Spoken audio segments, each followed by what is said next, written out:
विशेष चर्चा में आज क्या देखने वाले हैं? अरे भाई काफी बड़े देश बता रखे हैं, सारा नीला नीला कर रखा है, एक तरफ लिखा है राष्ट्रमंडल। अरे राष्ट्रमंडल क्या है, आइए बात करते हैं राष्ट्रमंडल के बारे में। दोस्तों यहां लिख लेते हैं राष्ट्रमंडल को। ये राष्ट्रमंडल क्या है तो ध्यान दीजिएगा, राष्ट्रमंडल कौन से देशों का समूह है, तमाम बातें यहां पर करूंगा, मैं तमाम बातें करने वाला हूं। तो सुन लीजिएगा दोस्तों, 1926 में एक शाही सम्मेलन हुआ था जिसका नाम क्या था, बालफोर घोषणा। क्या कहलाई दोस्तों, ध्यान दीजिएगा, एक सम्मेलन हुआ था जिसका नाम था शाही सम्मेलन। सुंदर सुंदर लिखूंगा, आप भी सुंदर सुंदर लिख सकते हैं।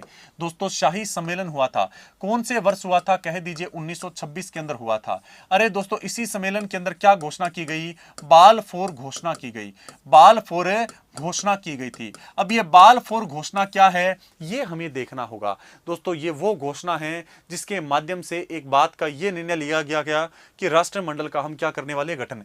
ये वही घोषणा है जिसके तहत दोस्तों राष्ट्रमंडल के बनाने की घोषणा की गई, राष्ट्रमंडल के दोस्तों गठन की क्या की गई, घोषणा की गई। ये वही है दोस्तों बालफोर घोषणा क्या है, जिसके तहत राष्ट्रमंडल जो संगठन है इसे बनाने की घोषणा की गई थी।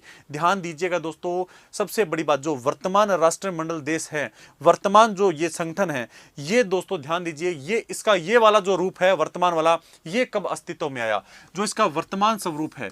ध्यान दीजिएगा, जो वर्तमान के अंदर ये वाला जो स्वरूप है दोस्तों, ये अस्तित्व में कब आया था, ये 1949 के अंदर आया था। वर्तमान के अंदर जो स्वरूप है ये कब अस्तित्व में आया था, 1949 में। उस समय इसके सदस्य देश कितने होते थे, उस समय सिर्फ ही दोस्तों इसमें 8 सदस्य थे। 1949 में कितने थे, 8 ही सदस्य थे। यानी इसके गठन की घोषणा कब हो गई थी, 1926 में, लेकिन जो वर्तमान स्वरूप है इसमें कब आया, 1949 में। 8 सदस्य थे, उनमें भारत भी शामिल था, उसमें भारत भी शामिल था। इसके प्रथम अध्यक्ष कौन बने, किंग जॉर्ज छठ बने थे दोस्तों। इसके प्रथम अध्यक्ष पूछ ले तो कह दीजिएगा, इसके पहले जो अध्यक्ष थे, फर्स्ट अध्यक्ष, तो कह दीजिएगा इसके जो फर्स्ट अध्यक्ष बने वो कौन थे दोस्तों, किंग जॉर्ज छठ थे। कौन थे दोस्तों, किंग जॉर्ज छठ इसके दोस्तों प्रथम अध्यक्ष बने थे। और वर्तमान कौन है तो कह दीजिएगा वर्तमान में एलिजाबेथ द्वितीय है। अरे वर्तमान में कौन है दोस्तों, वर्तमान में दोस्तों एलिजाबेथ द्वितीय है, एलिजाबेथ द्वितीय है। ये आपको अच्छे तरीके से पता होना चाहिए, हमने यहां पर ये भी देख लिया।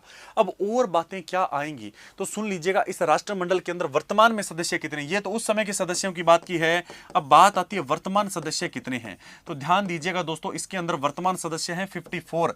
ये 54 कौन से देश हैं, ऐसे देश जो कभी ब्रिटेन के गुलाम रहे थे, ब्रिटेन के गुलाम रहे थे दोस्तों। ब्रिटेन के गुलाम रहे देशों का संगठन कौन सा है, राष्ट्रमंडल है। ये चम्मन देशों पर इसने राज किया था। कितने, 54 देशों पर राज किया था दोस्तों। ये 54 दोस्त ध्यान दीजिएगा, ये यहां पर जो मैंने लिखा 54, ये वही देश हैं जिनको दोस्तों ब्रिटेन ने गुलाम बनाकर रखा और बाद में सभी ने मिलकर क्या कर दिया, एक संगठन बना लिया और वही क्या कहलाया, राष्ट्रमंडल संगठन कहलाया। सुनिएगा, इस 54 में से दोस्तों 52 तो कौन से रहे हैं, 52 तो रहे हैं ब्रिटेन के गुलाम, लेकिन 2 देश ऐसे हैं जो ब्रिटेन के गुलाम नहीं रहे थे फिर भी इसका सदस्य है, फिर भी इसके सदस्य हैं। वो 2 देश कौन से, एक तो है मोजाम्बिक, मोजाम्बिक का नाम सुना होगा, अफ्रीका में पड़ता है। एक है रवांडा, रवांडा भी कहां पर पड़ता है, अफ्रीका में। 2 देश ऐसे हैं जो कभी भी ब्रिटेन के गुलाम भी नहीं रहे फिर भी दोस्तों क्या है, इसके सदस्य बने हुए हैं। तो वो 2 देश कौन से हैं, मोजाम्बिक और रवांडा है, ये आपको पता होना चाहिए। तो यहां पर दोस्तों इसके बारे में बात कर ली है, आपने अच्छे तरीके से सुन लिया, पढ़ लिया। अब दोस्तों हम कल मिलेंगे। आप सभी विद्यार्थियों का बहुत बहुत धन्यवाद। अगर वीडियो पसंद आया हो तो वीडियो को लाइक करना ना भूलें, सब्सक्राइब करें उत्कर्ष के YouTube चैनल को और लेटेस्ट अपडेट पाने के लिए बेल आइकन को प्रेस करना ना भूलें। प्रतियोगी परीक्षाओं की तैयारी अब घर बैठे उत्कर्ष ऐप के साथ। अब पढ़ो कहीं भी कभी भी।